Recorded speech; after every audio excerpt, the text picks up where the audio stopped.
We also have another mega story to deliver as Chris Bosh on Friday failed his physical exam with the Miami Heat, meaning he is not cleared to participate in camp. And this not only threatens his future with Miami, but perhaps the NBA as well. After a series of medical tests in recent days, the team could not clear the 11-time All-Star, who's been dealing with blood clots that ended his seasons, the last 2 seasons, at All-Star break. Earlier, I spoke with Ira Winderman of the South Florida Sun Sentinel about Bosh's bad day. Ira, this is so interesting because just last week, Chris Bosh said, "I'm ready to play," but now the Heat feel, no, you're not ready to play. But this wasn't unexpected, was it? No, I think you could almost look back and say this is how the Heat felt in last February when Chris had the relapse, how the Heat felt during the playoffs when certainly with Chris they could have possibly won Game 7 and played the Cavaliers in the Eastern Conference Finals, and how the Heat have approached the entire offseason. So I think it's a case of a team and a medical staff saying this is not a condition that a player should be participating in NBA basketball. And I think Chris has felt all along, well, yes, my medical people are telling me yes. So you could almost make an argument the announcement from the Heat today was almost a rubber stamping of how the team felt in February, in May, and likely for most of the offseason. So basically the Heat doctors basically had their stance while Chris Bosh was looking for solutions. Is that fair? No, I wouldn't say that. I would say that the Heat doctors were waiting to see how the physical would come out. And Vince, it's very interesting when you read the wording of the Heat release.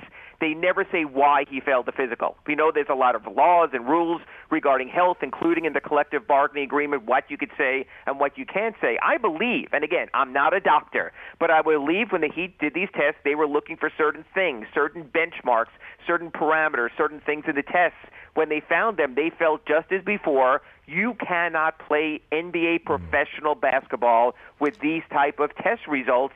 I'm not so sure that Chris Bosh didn't say, well, I believe and my medical people believe I could. And I mean, we were at loggerheads, in February, in May, and in the summer. I think we might just be back in the same position that the Heat and Chris Bosh have always been. Yeah, well, this was a tense situation anyway. So now what level does it rise to at this point? I think, unfortunately, or maybe because what we do for a living, fortunately, it's become a PR battle. This was not accidental that Chris Bosh started his video blog, that Chris Bosh did a Facebook Live chat session, that the Heat kept saying, we can't comment because of rules, until they reached a point where they issued this statement about Chris failing his physical without saying why he failed his physical. So I think this always has been in the public relations realm anyway, and I think this was the way of the Heat saying, hey, we need to get our voice out there as well. And anyone who knows Pat Riley knows. With his, I would almost say, disdain for social media in the first place among his players, I think this was really gnawing at the Heat, that this had become so one-sided in recent days. Yeah, Ira, I know that the Heat care personally about Chris Bosh, but ultimately this comes down to business. So moving forward, what's next for Chris Bosh, and what's next from a business standpoint for the Miami Heat, do you believe? Well, I can't tell you for Chris Bosh because until we hear from Chris Bosh, we won't know how he truly views this latest ramification. From the Heat, and let's be honest, because this is a business, there was always a secondary room behind the medical office considering the implications. If Chris Bosh does not play again this season, if Chris Bosh is ruled out by the physical, the Heat will regain his salary cap space on February 9th, the one-year anniversary of his last game.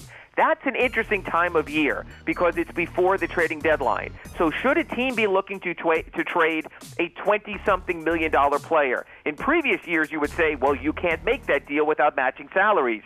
This year you could. The example being last year with Dwight Howard and the Rockets, if they wanted to move Dwight, no one had that kind of salary cap space easily available. The Heat could have that on February 9th going forward. If not, the Heat could take that salary cap space along with the money they saved by not re-signing Dwayne Wade and become active players in free agency in 2017 offseason, lockout allowing.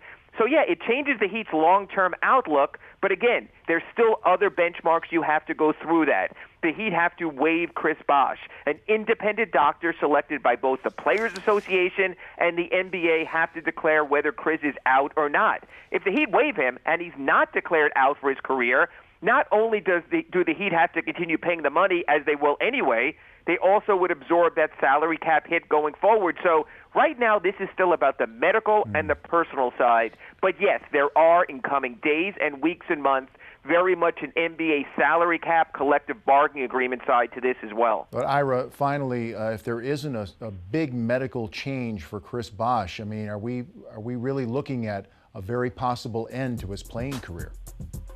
I would say yes, but again, I really have to defer to Chris Bosh because, again, you talk about, we see athletes all the time taking their life in their hands, taking risks, whether it's in auto racing or other sports, MMA. Athletes are different than us. Sometimes we would get a diagnosis and go, of course we wouldn't. Athletes so love the game you don't know. So is this the end of Chris Bosh's career? I'm going to be honest. No one knows, and no one can tell us until Chris Bosh tells us.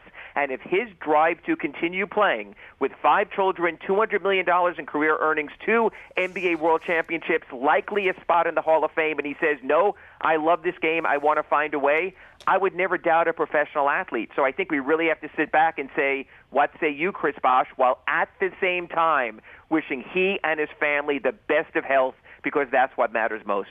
Ira Winderman, always good stuff from you. Thank you so much for the time. It's going to be a heck of an opening to Miami Heat camp. Thank you. Yeah, sadly it has to be about this, but you know what? Chris Bosh's health should be paramount above all else. No question. Thank you, sir.